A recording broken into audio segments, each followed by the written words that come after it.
को स्वागत है बिग जॉब प्लेटफॉर्म में। पहली बार आए हैं तो चैनल को सब्सक्राइब कीजिए, लाइक कीजिए, कमेंट कीजिए। साथ ही आज जो पोस्ट वैकेंसी निकले हैं वो इसरो की तरफ से निकले हैं। इसरो जो पॉपुलेशन एंड कॉम्प्लेक्स के डिपार्टमेंट की तरफ से ये पोस्ट वैकेंसी है। ये सेंट्रल गवर्नमेंट की जॉब है जहाँ पर आपको अच्छा मौका मिलेगा जॉब करने के लिए। ये इंडियन स्पेस रिसर्च डिपार्टमेंट की तरफ से। अब हम आपको ये डिटेल्स में बताना चाहेंगे। ये जो डिपार्टमेंट है इसमें जो पोस्ट वैकेंसी है ये है IPRC डिपार्टमेंट की तरफ से पोस्ट वैकेंसी है। इसकी जो आपकी जो लोकेशन रहेगा वो महेंद्रगिरी में, इसका जो तमिलनाडु इस एरिया में इस जॉब के जो लोकेशन है जहाँ पर आपको जॉब करने का अच्छा मौका मिलेगा। अब हम इस डिपार्टमेंट की तरफ से सारे डिटेल्स में बताएंगे, ध्यानपूर्वक अंत तक देखना है आपको। और इसमें जो post vacancy total 100 post vacancy है। ऑल इंडिया सेंट्रल गवर्नमेंट की तरफ से सारे स्टूडेंट अप्लाई कर सकती है। और जो हम बारी बताते जाएंगे इसमें जो एलिजिबिलिटी क्या है और कैंडिडेट कितने क्या क्या क्वालिफिकेशन और कितनी एज के हिसाब से और सैलरी क्या है वो सारी चीज़ हम आपको डिटेल्स में बताएंगे। जो मैकेनिकल इंजीनियर है, जो मैकेनिकल इंजीनियरिंग के लिए 10 पोस्ट वैकेंसी है, इलेक्ट्रॉनिक इंजीनियरिंग के लिए 10 पोस्ट वैकेंसी है, इलेक्ट्रिकल इंजीनियरिंग के लिए 5 पोस्ट वैकेंसी है, सिविल इंजीनियरिंग के लिए 5 पोस्ट वैकेंसी है, इंस्ट्रूमेंटेशन और इंजीनियरिंग के लिए आपको 3 पोस्ट वैकेंसी है, केमिकल इंजीनियरिंग के लिए 3 पोस्ट वैकेंसी और कंप्यूटर साइंस इंजीनियरिंग के लिए 5 पोस्ट वैकेंसी। टोटल जो देखा जाए आपका 41 पोस्ट ये डिपार्टमेंट में पोस्ट वैकेंसी रहा। अब जो रेट ऑफ द आपको जो पर मंथ सैलरी रहेगा वो रहेगा आपको केवल 9,000 से आपका शुरुआत होने वाला है सर। और आगे तो इसमें जो है एसेंशियल क्वालिफिकेशन क्या मांग रहे हैं, फर्स्ट क्लास आपका जो बैचलर ऑफ डिग्री आपका इंजीनियर एंड टेक्नोलॉजी के ऊपर आपका फर्स्ट क्लास होना बहुत ही जरूरी है। क्योंकि इस जॉब करने के लिए आपको कोई एग्जाम देने की ज़रूरत नहीं है, केवल आपको इंटरव्यू दे के इसमें आप क्वालिफाई कर सकते हैं। अब हम आपको डिटेल्स में और डिपार्टमेंट कुछ है जो आपको जानना बहुत ही ज़रूरी है। जो टेक्नीशियल एप्रिशिएंट, तो टेक्नीशियन एप्रिशिएट के लिए जो डिपार्टमेंट है आपका जो है वो टेक्निकल इंजीनियरिंग के लिए 15 पोस्ट वैकेंसी है, इलेक्ट्रॉनिक इंजीनियरिंग के लिए 10 पोस्ट वैकेंसी है, इलेक्ट्रिकल इंजीनियरिंग के लिए 10 पोस्ट वैकेंसी है, सिविल इंजीनियरिंग के लिए ये भी 5 पोस्ट वैकेंसी है और जो केमिकल इंजीनियरिंग के लिए 4 पोस्ट वैकेंसी है। ये जो डिपार्टमेंट है जो 44 पोस्ट वैकेंसी है। आपको जो सैलरी मिलेगा वो है 8,000। इस डिपार्टमेंट को आपको सैलरी मिलने वाला है। और एसेंशियल क्वालिफिकेशन क्या है, यहाँ पर आपको first class diploma engineering technology को आपका कोर्स करना बहुत ही आवश्यकता है। अब जो लास्ट जो डिपार्टमेंट है वो जो ग्रेजुएट अप्रेंटिस जो नॉन इंजीनियरिंग स्टूडेंट के लिए क्या पोस्ट वैकेंसी है। इसमें नॉन इंजीनियरिंग ग्रेजुएट जैसे BA BSc BCom ये तीनों डिपार्टमेंट में कोई भी स्ट्रीम के हिसाब से कोई भी स्टूडेंट अप्लाई कर सकते हैं। इसमें टोटल 15 पोस्ट वैकेंसी है। टोटल मिला के ये 41 था, ये 44 था, ये 15 था, तो टोटल मिला के आपका 100 पोस्ट वैकेंसी मिल गया साथियों। अब इसमें जो क्वालिफिकेशन क्या मांग रहे हैं, इसका सैलरी 9,000 रखा गया है। और जो क्वालिफिकेशन है आपका first bachelor degree arts commerce science कोई भी स्ट्रीम के ऊपर आपको फर्स्ट क्लास होना बहुत ही ज़रूरी है जहाँ पर आपको ये सिलेक्शन करने के लिए जाएंगे। ये जो ट्रेनिंग पीरियड रहेगा, जब आप सिलेक्शन होने के लिए जाएंगे तो आपका ट्रेनिंग पीरियड रहेगा और ट्रेनिंग पीरियड आपके 1 ईयर के लिए आपको रखा गया है साथियों।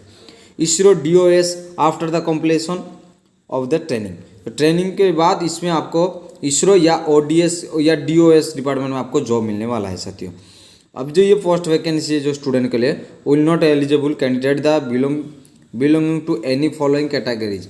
यदि कोई कैंडिडेट ये कैटेगरी के हिसाब से नहीं आ रहे हैं, जो नीचे रूल्स लिखा गया है ये रूल्स के हिसाब से नहीं आ रहे हैं तो वो सिलेक्शन नहीं हो सकते।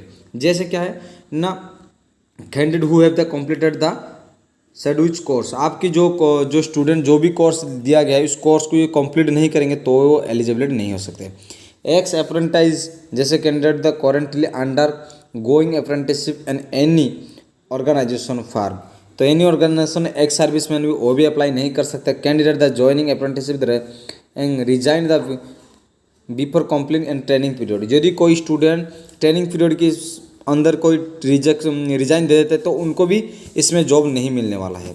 तो कुछ वो चीज़ है जो एक्सपीरियंस जॉब मोर एक्सपीरियंस है after the government public and private sector, तो इस कंडीशन में भी आपको 1 ईयर की कोई जैसे कि ट्रेनिंग की आप एक्सपीरियंस की सर्टिफिकेट देंगे तो भी आपको इस कंडीशन में लिया जा सकता है।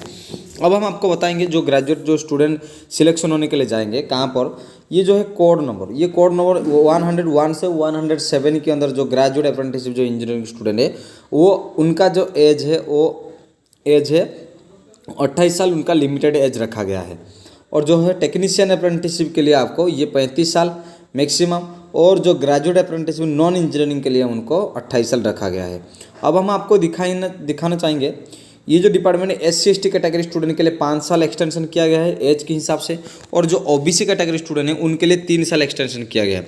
कोई जनरल स्टूडेंट के लिए कोई एक्सटेंशन नहीं किया गया है। और ये जो जॉब है वो है आपका पोर्शन ऑफ द जो PWD हैंडीकैप स्टूडेंट के लिए अपर एज लिमिट एज पर रूल्स गवर्नमेंट के हिसाब से आपका कुछ एज रखा गया है। लगता है जो दोनों डिपार्टमेंट जैसे SC/ST OBC कैटेगरी स्टूडेंट से भी ज़्यादा आपका एज हो सकता है यदि आप हैंडीकैप है। तो जो रिजर्वेशन क्या रखा है ना, रिजर्वेशन SC/ST OBC कैंडिडेट के लिए एज पर एक्सटेंडेड ऑर्डर्स के हिसाब को रिजर्वेशन रखा जा सकता है। हो सकता है आपका वैकेंसी बढ़ सकता है या घट भी सकता है, इस कंडीशन में इस तरह बोला जाता है। अब आपको जब फॉर्म अप्लाई करने के लिए जाएंगे, ये फॉर्म जो रहेगा आपका ऑफलाइन फॉर्म रहेगा, आपको इंटरव्यू देना पड़ेगा। और इंटरव्यू की जो लोकेशन है वो जहाँ पर आपको जॉब करने का पड़ेगा वहाँ पर लोकेशन दिया जाएगा। और जो डिपार्टमेंट है जो ग्रेजुएट अप्रेंटिसशिप जो इंजीनियरिंग स्टूडेंट के लिए ये जो है mechanical, electrical, electronic, electrical, civil, instrumentation, chemical and computer science, ये स्टूडेंट के लिए आपको सैटरडे 10 फरवरी सैटरडे 9-9:30 बजे से शुरू करके 12 बजे के अंदर आपको पहुंच जाना बहुत ही जरूरी है। और जो टेक्नीशियन अप्रेंटिसशिप जो chemical, mechanical, electronic, electrical, civil, chemical के लिए वो भी 10 तारीख में आपको ये सैटरडे रहेगा आपको, वो भी 2 PM से 4 PM के अंदर आपका इंटरव्यू रहेगा। और जो graduate apprenticeship non engineering student के लिए, जो नॉन इंजीनियरिंग ग्रेजुएट जैसे BA, BCom एंड BSc जो स्टूडेंट के लिए, वो 11 तारीख आप 9:30 बजे से 12 बजे के अंदर उनका इंटरव्यू रहेगा। और फिर हम फॉर्म को कैसे पता लगाएंगे, ये www.iprc.gov.in इस वेबसाइट से आप जा सकते हैं जहाँ आपको फॉर्म अप्लाई करने का मौका मिलेगा साथियों। अब इसी तरह जो हमारा जो डिपार्टमेंट है जो इसरो की तो था तो वो सारे, और एक चीज़ है जहाँ पर आप इंटरव्यू देने के लिए जाएंगे सारे सर्टिफिकेट लेके जाना है, आपका वोटर ID, आधार कार्ड, जो इलेक्ट्रिकल ID और security reasons and without any not allowed the and IPRC की कैंपस, यहाँ पर कैंपस में कोई अलाउ नहीं यदि आप डॉक्यूमेंट नया लेके नहीं जाते हैं तो इसी तरह आपको फ़ोटो सारे डॉक्यूमेंट देके इस फॉर्म को भरना है साथियों। यदि आप इंटरेस्ट है जॉब करने के लिए तो अप्लाई कर सकते हैं। यदि कुछ चीज़ को लेके आपको कन्फ्यूज है या कुछ चीज़ को लेके आपको डाउट है तो आप मुझे कमेंट कर सकते हैं, मैं कोशिश करूंगा आपका सारे कमेंट को आपको रिप्लाई देता हूं और आपको सारे सिस्टम के बारे में बता सकता हूं। यदि पहली बार आए हैं तो चैनल को सब्सक्राइब कीजिए, लाइक कीजिए, कमेंट कीजिए। जय हिंद।